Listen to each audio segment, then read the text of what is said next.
Hi friends, welcome to my channel. ಇದನ್ನು ನಾನು ಸಿಂಪಲ್ಲಾಗಿ ಎಗ್ ಮಸಾಲೆ ಗ್ರೇವಿನ ಹೇಗೆ ಮಾಡೋದು ಅಂತ ತೋರಿಸಿ ನೋಡಿ. ಮೊದಲು ಕಟ್ ಮಾಡಿ ಈರುಳ್ಳಿ, ಟೊಮ್ಯಾಟೊ, ತೆಂಗಿನಕಾಯಿ, ಸ್ವಲ್ಪ ಪುದೀನ ಸೊಪ್ಪು, ಕೊತ್ತಂಬರಿ ಸೊಪ್ಪು, ಸ್ವಲ್ಪ ಮೆಂತ್ಯ ಸೊಪ್ಪು, ಸ್ವಲ್ಪ ಇದು ಚಕ್ಕೆ, ಸ್ವಲ್ಪ ಲವಂಗ, ಮರಾಠಿ ಮೊಗ್ಗು,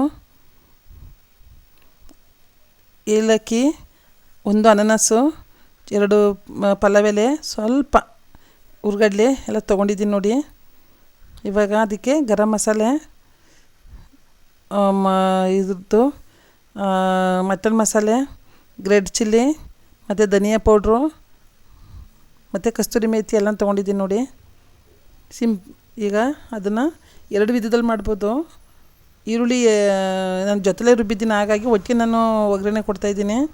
ಈಗ ಆಯಿಲೆಲ್ಲ ಇದೆ ಇಟ್ಟಿದ್ದೀನಿ ಅಲ್ಲಿನೇ ನೋಡಿ. ಇವಾಗ ಮೊದಲಿಗೆ ಎಗ್ಗನ್ನ ಬೇಯಿಸ್ಕೊಂಡು ಇಟ್ಕೊಂಡಿದ್ದೆ, ಅದೆಲ್ಲನೇ ಪೀಸ್ ಮಾಡಿ ಇಟ್ಕೊತೀನಿ. ಬೇಗ ಆಗುತ್ತೆ ಫ್ರೆಂಡ್ಸ್. ಇದು ಬೇರೆ ರೀತಿ ನಿಧಾನ ಆಗೋಲ್ಲ. ಅರ್ಜೆಂಟ್ ಬೇಕು ಅಂದಾಗೆಲ್ಲ, ನಮಗೇನೋ ತಿಂಡಿಗೆ ಅರ್ಜೆಂಟ್ ಮಾಡಬೇಕು ಅಂದಾಗ ಈ ಥರ ಮಾಡ್ಬೋದು ನೋಡಿ.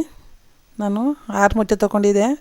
ಅದರಲ್ಲಿ ಈಗ ಫಸ್ಟು ಬಾಣಲಿ ಇಟ್ಟಿದ್ದೀನಿ, ಅದಕ್ಕೆ ಎಣ್ಣೆ ಹಾಕಿ ಎಲ್ಲನೂ ಬಾಡಿಸ್ಕೊಳ್ಳೋಣ. ಸ್ವಲ್ಪ ಈ ಮಸಾಲೆ ಐಟಮ್ಸ್ ಎಲ್ಲ ಇತ್ತಲ್ಲ, ಈರುಳ್ಳಿ ಎಲ್ಲ ಮಸಾಲೆ ಪದಾರ್ಥಗಳಿದ್ವಲ್ಲ ಅವೆಲ್ಲನೂ ಈಗ ಹಾಕಿ ಬಾಡಿಸ್ಕೊಂಡು, ಜೊತೆಗೆ ಎಲ್ಲ ಸ್ವಲ್ಪ ಫ್ರೈ ಮಾಡ್ತಾಯಿದ್ದೀನಿ ನೋಡಿ. ಈಗ ಈರುಳ್ಳಿ, ಟೊಮ್ಯಾಟೊ, ಕೊತ್ತಂಬರಿ ಸೊಪ್ಪು, ಪುದೀನ ಸೊಪ್ಪು, ಮೆಂತ್ಯ ಸೊಪ್ಪು ಅವೆಲ್ಲನೂ ಒಟ್ಟಿಗೆ ಹಾಕಿ ಫ್ರೈ ಮಾಡ್ಕೊತೀನಿ. ಸ್ವಲ್ಪ ಫ್ರೈ ಆಗಲಿ, ಅದು ಇನ್ನೂ ಆಗಬೇಕು ಫ್ರೆಂಡ್. ನಾನು ಇದೇ ರೀತಿ ನನ್ನ ಎಲ್ಲ ವೀಡಿಯೋಗಳನ್ನು ಅಪ್ಲೋಡ್ ಮಾಡಬೇಕಂದ್ರೆ ತಾವು ನನ್ನ ವೀಡಿಯೋನ ನೋಡಬೇಕು, ನನ್ನ ಚಾನಲ್ನ ಸಬ್ಸ್ಕ್ರೈಬ್ ಮಾಡಬೇಕು, ನನ್ನ ಎಲ್ಲ ವೀಡಿಯೋಗಳನ್ನು ಲೈಕ್ ಮಾಡಬೇಕು ಫ್ರೆಂಡ್ಸ್ ನೋಡಿ. ಇವಾಗ ಸ್ವಲ್ಪ ಅರಿಶಿನ ತೊಗೊಂಡಿದ್ದೀನಿ. ಈಗ ಆಯಿಲ್ ಹಾಕಿದ್ದೀನಿ. ಆಯಿಲ್ ಹಾಕಿ ಅದಕ್ಕೆ ಈ ರುಬ್ಬಿರೋ ಪದಾರ್ಥಗಳೆಲ್ಲನೂ ಹಾಕಿದ್ದೀನಿ. ರುಬ್ಬಿರೋ ಪದಾರ್ಥಗಳೆಲ್ಲ ಹಾಕಿ ಚೆನ್ನಾಗಿ ಸ್ವಲ್ಪ ಅದರಲ್ಲೇ ಫ್ರೈ ಮಾಡ್ತೀನಿ. ಸ್ವಲ್ಪ ಹಸಿ ವಾಸನೆ ಎಲ್ಲ ಹೋಗ್ಬೇಕಲ್ಲ, ಅದಕ್ಕಾಗಿ ಜಾಸ್ತಿ ನಾನೇನು ಈರುಳ್ಳಿನ ಹೆಚ್ಚಿ ಸಪ್ರೇಟಾಗಿ ಒಗ್ಗರಣೆ ಅದನ್ನು ರುಬ್ಕೊಂಡು ಒಗ್ಗರಣೆ ಮಾಡಿಲ್ಲ. ಅಲ್ಲೇ ಈರುಳ್ಳಿ ಎಲ್ಲ ಹಾಕಿ ಹುರಿದಿದ್ನಲ್ಲ, ಹಾಗಾಗಿ ಅದಕ್ಕೇ ಮಾಡಿದ್ದೀನಿ ಬೇಗ ಆಗಲಿ ಅಂತ.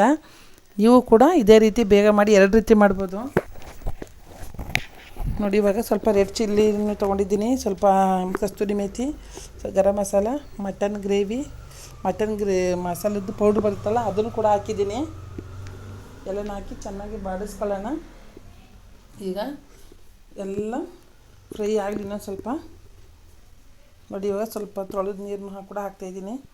ಇದು ಅನ್ನಕ್ಕೆ, ಚಪಾತಿಗೆ, ರೊಟ್ಟಿಗೆ, ದೋಸೆಗೆ, ಮುದ್ದೆಗೆ ಎಲ್ಲಕ್ಕೂ ಚೆನ್ನಾಗಿರುತ್ತೆ ಫ್ರೆಂಡ್ಸ್.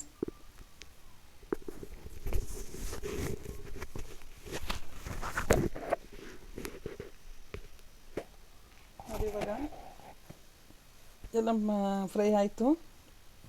ಅದಕ್ಕೆ ಸ್ವಲ್ಪ ಸಾಲ್ಟು ಕೂಡ ಸೇರಿಸ್ತಾ ಇದ್ದೀನಿ.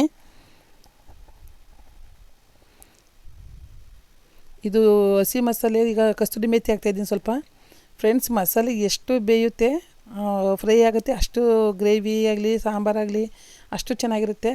ಯಾವಾಗಲೂ ಒಗ್ಗರಣೆಯಲ್ಲಿ ಚೆನ್ನಾಗಿ ಬೇಯಿಸ್ಬೇಕು ಅದನ್ನು ನೋಡಿ. ಇವಾಗ ಈಗಲೂ ಕೂಡ ಅದನ್ನು ಗ್ರೇವಿ ಚೆನ್ನಾಗಿ ಫ್ರೈ ಮಾಡ್ತಾಯಿದ್ದೀನಿ.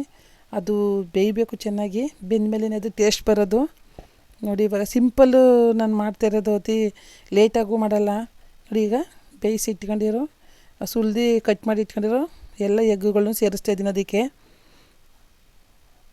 ಅದು ಸ್ವಲ್ಪ ಉಪ್ಪು ಖಾರ ಹಿಡೀಲಿ ಅಂದ್ಬಿಟ್ಟು ಅದು ಒಳಗಡೆ ಹಾಕಿ ಸ್ವಲ್ಪ ಅದಕ್ಕೆ ಗ್ರೇವಿ ಹಾಕಿಬಿಟ್ಟು ಸ್ವಲ್ಪ ನಿಧಾನ ಸಣ್ಣ ಉರಿ ಮಾಡಿಬಿಟ್ಟು ಸಿಮ್ಮಲ್ಲಿ ಬಿಡೋಣ. ಒಂದು 5 ನಿಮಿಷ ಆದರೂ ಸಾಕು. ಆಲ್ರೆಡಿ ಎಲ್ಲ ಬೆಂದಿದೆ ನೋಡಿ. ಇವಾಗ ಬೆಂದಿರೋ ಗ್ರೇವಿ ನೋಡಿ ಎಷ್ಟು ಚೆನ್ನಾಗಿ ಬಂದಿದೆ, ಒಳ್ಳೆ ಕಲರ್ಫುಲ್ಲಾಗಿದೆ.